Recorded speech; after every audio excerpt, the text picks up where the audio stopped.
गुरुदेव की प्रसन्नता होती है जब देखते हैं ये मेरे अधीन है। अहंकार का समर्पण करना। अब जो ही कहे करे हम सोई, आयस लिए चले निज दासी, मन क्रम वचन त्रिशुद्ध सकल मद, हम श्री हरिवंश उपासी। मन से, वचन से, कर्म से अपने गुरु के अधीन हो जाना ही गुरु की प्रसन्नता है।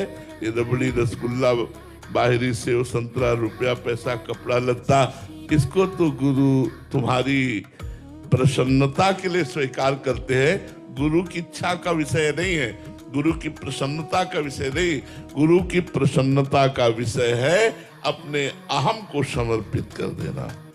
अब जैसा चाहो वैसे जो आज्ञा हुई तत्काल उसी आज्ञा पर तत्पर, अहंकार का समर्पण हो जाना।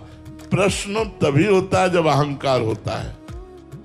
यार हमारे गुरु ने तो ऐसा कह दिया। अब हम दूसरे संतों से पूछते हैं कि ऐसा कहना चाहिए गुरु जी को कि नहीं कहना चाहिए, ऐसा करना चाहिए गुरु जी को। हमारे गुरु जी हैं, उन्होंने नाम मंत्र रूपी अपना जीवन हमको दे दिया। अब हम अपना जीवन उनको देते हैं। वो कहते खड़े रहो तो खड़े रहो, चलो गेट के बाहर चलो, चलो गेट के बाहर चले। एक बार श्री स्वामी नारदानंद सरस्वती जी महाराज नैमिषारण्य सत्संग कर रहे थे। तो विवेकानंद जी उनके शिष्य थे। विवेकानंद वो स्वामी जी के सामने बढ़िया कपड़ा पहन करके आए। तो देखा स्वामी जी ने कहा जाओ गौशाला से गोबर टोकरी में भर के लाओ। और एक शिष्य को कहा जितना गोबर गीला कर दो जाके। यहाँ खड़े हो सत्संग, यहाँ खड़े हो। अब वो गोबर और टप टप गोबर सब कपड़ों में। वैसे चेहरे में कोई सिकन नहीं, कोई परेशानी नहीं, सभा में गोबर लिए गुरु अहंकार को रौंदता है, गुरु देहाभिमान को रौंदता है, अहंकार को रौंदते हैं, देहाभिमान को, देह भाव को रौंदते हैं। अब ये बात शिष्य जो समर्पित नहीं है वो समझ नहीं पाता और गुरु द्रोह कर बैठता है, गुरु आज्ञा का उल्लंघन कर बैठता है। और वो मंत्र तो मिल ही गया, अब क्या गुरु जी से मतलब, चल देता है। वो कभी सिद्ध नहीं हो सकता। गुरु सेवा तज करे जुबान, यह अधर्म यह सबहान कान नरस कर्म में। जिसने गुरु की आज्ञा का उल्लंघन कर दिया तो चाहे जितनी बड़ी से वो साधना करे वो कभी सिद्ध नहीं हो सकता, क्योंकि सिद्धि तो गुरु कृपा से प्राप्त होती है। ध्यान मूलम गुरु मूर्ति, पूजा मूलम गुरु पदम, मंत्र मूलम गुरु वाक्यम, मोक्ष मूलम गुरु कृपा। मोक्ष का मूल क्या है? बोले गुरु का प्रसन्न हो जाना। तो गुरु कब प्रसन्न होते हैं? जब अहंकार रहित होते। एक बार समर्थ गुरु श्री स्वामी रामदास जी महाराज जी की सेवा में जो शिष्य रहते थे, एक शिष्य से बहुत प्रेम करते थे। तो और शिष्यों को ईर्ष्या हुई तो स्वामी जी के पास जाके निवेदन किया कि आप एक को ही बुलाते हो, एक का ही नाम लेते हो, एक से ही आदेश करते हो। हम लोग भी तो है महाराज जी, कभी हमको भी अवसर दीजिए। ऐसा प्रेम क्यों करते हो उनसे और हमसे भेद करके? हम भी तो आपके शिष्य हैं। तो समर्थ ही होते हैं।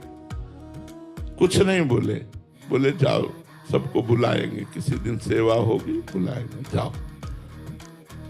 दूसरे दिन बुलाया, बोले सबको बुलाओ, सब आए। जांग में पट्टी बंधी हुई थी।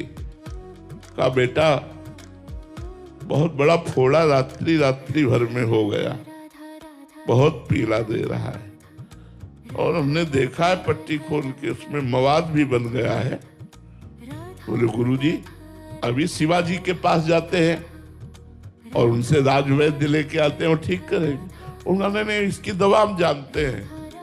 कोई शिष्य यहाँ उसका मुंह है, मुंह लगा के यदि सब मवाद पी ले, हो सकता है वो शिष्य मर जाए क्योंकि मवाद है, पर हम ठीक हो जाएंगे।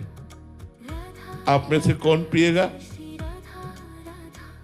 आप लोग चुप हो गए। आप लोग तो अब चुप हो गए सब कि मर जाएंगे। मवाद पीना, बहुत से तो पीछे खसक लिए, कुछ हाथ जोड़े खड़े रहे पर हाँ नहीं कहा।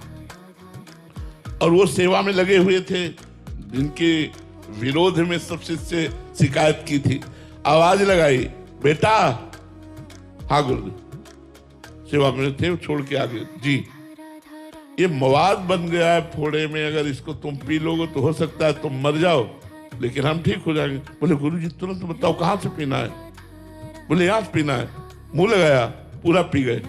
बोले गुरु जी रोज ऐसा पीने को मिले तो बहुत आनंद आया, इतना मीठा था, इतना स्वादिष्ट था। तो उन समर्थ गुरु ने पट्टी खोली और दिखाया तो कलमी आम बांधे हुए थे। परीक्षा के लिए कलमी आम बांध लिया था। तो सब शिष्यों से कहा, देखा, इसलिए इसको प्रेम करता हूं, जो अपने प्राणों को समर्पित करके, देह भाव का त्याग करके गुरु की शरण में है कि गुरु जी ठीक हो जाए, हमारे प्राण निकल जाए, कोई बात नहीं, गुरु जी को दर्द ना हो।